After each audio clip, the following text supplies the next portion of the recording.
आज आयुषी जी का प्रश्न है। इन्होंने पूछा था कि मैं कैसे समझूं कि मैं सजग हो गई हूँ। जैसे कभी कभी रात में भी सोते समय मुझे ऐसा लगता है कि जैसे मैं सजग हो रही हूँ, और दिन में भी मैं सजग रहती हूँ। तो ये सजगता मैं कैसे समझूं? देखिए, जब आप दिन में सजग रहने का प्रयास करेंगी, अगर लगातार आप दिन में सजग रहती हैं, तो सोते समय भी, रात में भी आप सजग हो जाओगे। क्योंकि सजगता तो रात में भी रहती है। मतलब जब आप बहुत गहरी नींद में सो जाते हो, उस समय भी सजगता रहती है। अगर उस समय सजगता ना हो तो जब आप सुबह उठ के ये कहते हो कि आज नींद अच्छी आई, आज नींद अच्छी नहीं आई, तो ये पता कैसे चलता है? उस समय भी आप सजग रहते हो, कोई न कोई रहता है जो जागा रहता है आपके भीतर। तो सजगता उस समय भी रहती है, लेकिन बहुत कम रहती है। और जब आप दिन में सजग रहती हो, लगातार दिन में सजग रहने का प्रयास करती हो और करती ही चली जाती हो, तो धीरे धीरे ये सजगता आपकी रात में भी बनी रहती है। जैसे बहुत लोग कहते थे कि हम रात में सजगता नहीं बना पाते हैं, सोते समय सजगता नहीं बना पाते हैं। तो अगर आप दिन में सही से प्रयास करते जाएंगे तो ये प्रयास रात में भी होता रहेगा, अपने आप होता रहेगा। तो सोते समय भी आप सजग रह पाओगे। अब आप ये सोच सकते हो कि आपने ये पूछा है कि मैं कैसे ये समझूं कि मैं रात में भी सजग रहती हूँ। देखो, जब आप दिन में सजग रहते हो तो आप जितनी देर सजग रहते हो विचार नहीं आते हैं, ठीक? ऐसे जब आप रात में सोते समय सजग रहोगे तो आप देखोगे कि सोते समय आपको स्वप्न नहीं आएंगे, मतलब कोई और स्वप्न नहीं आएगा। सजगता स्वप्न नहीं है, सजगता तो आप महसूस कर रहे हो।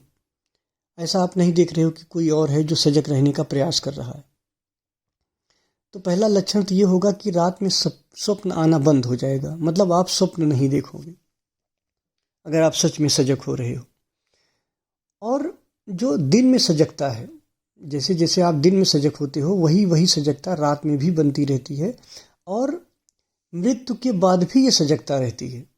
जन्म के पहले और मृत्यु के बाद भी ये जो चेतना है, अगर आप वहाँ भी जाग गए, वहाँ भी आप सजग रह गए, तो वही आप पूरी तरह फिर मुक्त हो गए, फिर आप जाग गए। उसी को जागरण कहते हैं। फिर आपने पूछा है, और सजगता इसमें कोई अनुभव कराता नहीं, सजगता खुद एक अनुभव है। और वो जो सजगता का अनुभव है वो सजगता खुद ही करता है।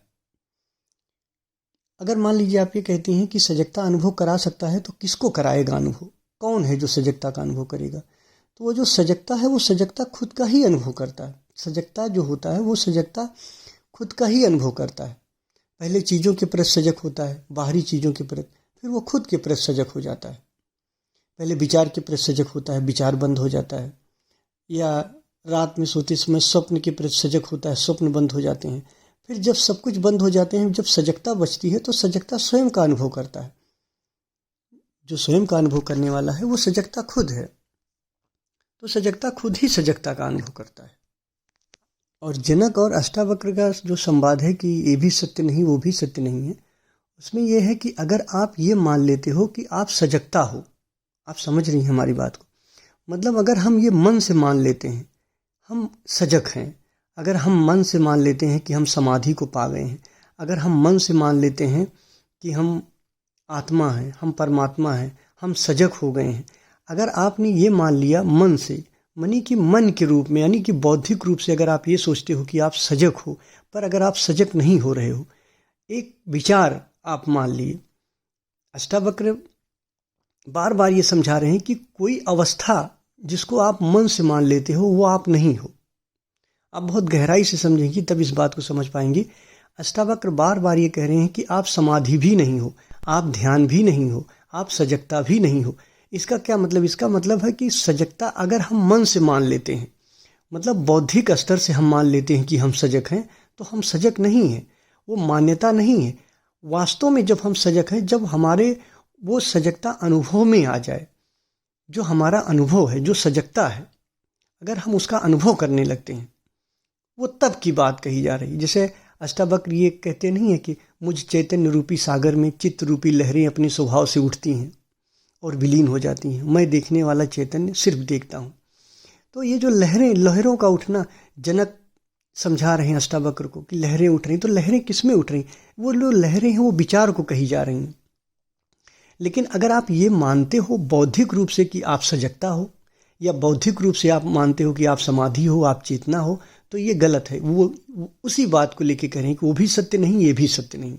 आप आत्मा हो, ये भी सत्य नहीं। आप समाधि हो, ये भी सत्य नहीं है। आप सजगता हो, ये भी सत्य नहीं है। अगर आप मानसिक रूप से इसको मानते हो, होते नहीं हो।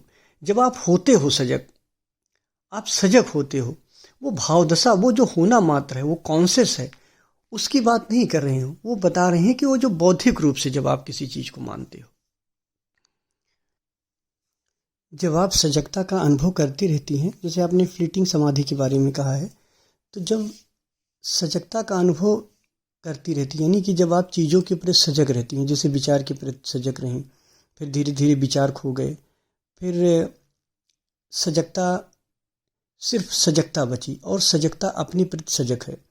तो कभी कभी उस कंडीशन में जब सजगता पूरी तरीके से अपने प्रति सजग है और विचार एकदम खो गए, तो उस कंडीशन में क्या होता है?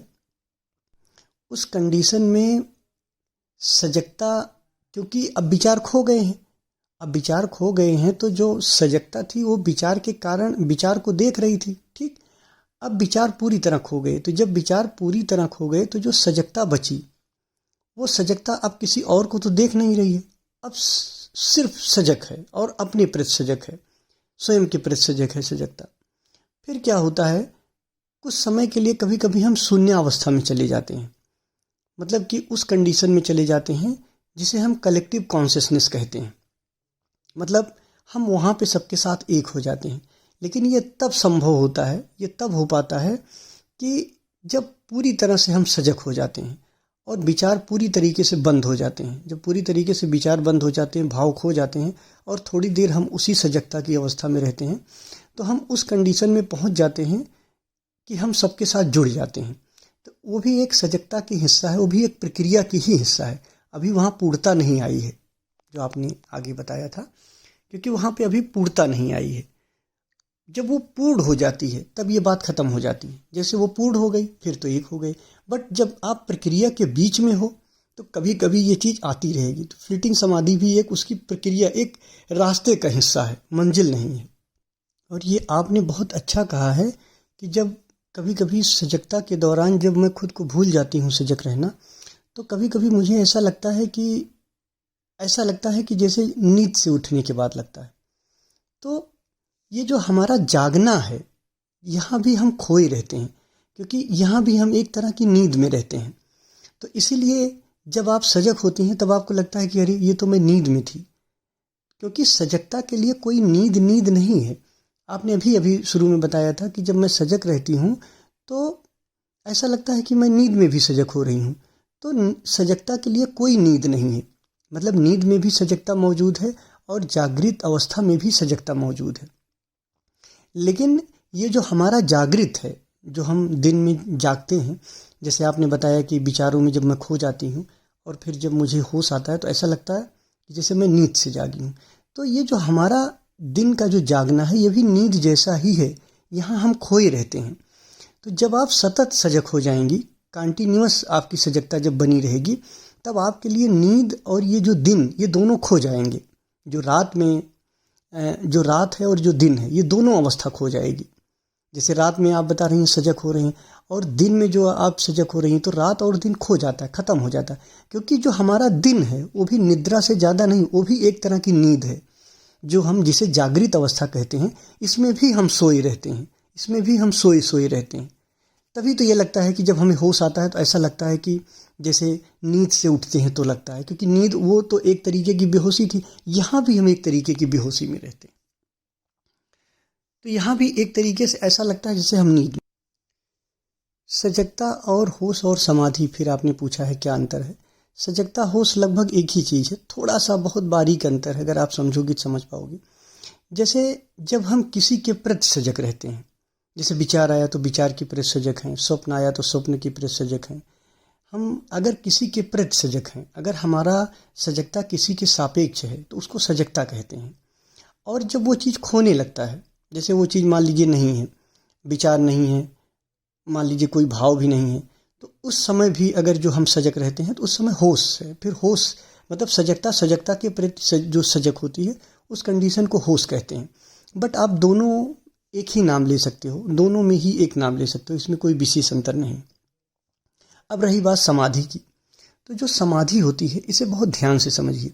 देखिए, जब हम किसी के प्रति सजग होते हैं, जैसे विचार के प्रति सजग हुई, तो जब हम विचार के प्रति, भाव के प्रति सब सजग होते हैं और ये सब खो जाते हैं, तो जब खोने के बाद क्या होता है कि विचार चले गए। जब विचार चले गए तो फिर कुछ समय तक क्या होता है कि जो सजगता है, जो दूसरे के प्रति सजग थी, अब वो खुद के प्रति सजग हो गई, यानी वो होशपूर्ण है सिर्फ। अब कोई सापेक्ष नहीं है, तो अब सिर्फ वो होशपूर्ण है, सिर्फ वो एक कॉन्शियस है, सजगता। तो जब सजगता सिर्फ सजगता रह जाती है तो सजगता भी ज़्यादा मतलब रहती तो सजगता है, पर सजगता कोई अब दूसरा तो नहीं है, मतलब कोई विचार नहीं है, कोई भाव, कोई पर नहीं है, अब कोई सापेक्ष नहीं है। जब सापेक्ष पूरी तरह खत्म हो गया, नहीं रहा, तो सिर्फ सजगता रही, यानी कि अब होश पूरी तरीके से होश रहा। अब होश किसके प्रति रहा? होश के प्रति रहा, मतलब अपने ही प्रति होश रहा। जैसे आप होश हो ना, तो होश के प्रति ही होश रहा, होश को होश के प्रति ही होश रहा। फिर ये ज़्यादा देर ये होश भी नहीं, अपने प्रति भी खो जाता है, क्योंकि अपना बोध भी ये मिट जाता है। जब पहले तो पर मिटा, पहले सापेक्ष गया, जब सापेक्ष गया तो सजगता स्वयं के प्रति जब सजग हुई तो उस कंडीशन को हम प्योर कॉन्शियसनेस कहे, पूरी तरह से होश आया। अब होश भी अपने प्रति ज़्यादा देर होशपूर्ण नहीं रहता है, उस कंडीशन में अपने प्रति जो स्वयं के प्रति होश है वो भी खो जाता है। मतलब सजगता रहती है, लेकिन जो अपना भाव है, जो अपने के प्रति सजग होने का भाव है, जो सेल्फ का भाव है, वो खो जाता है। बहुत ध्यान से समझेंगे तो समझ पाएंगे। तो जब सेल्फ का भाव खो जाता है, उस कंडीशन में जो घटना घटती है उसको समाधि कहते हैं। वो उस समय समाधि में आप जाओगे तो उसका सबसे बड़ा पहचान होता है कि वहाँ पर आपको समय का बोध नहीं रहता है, टाइमलेसनेस में आप पहुँच जाओगी उस कंडीशन में।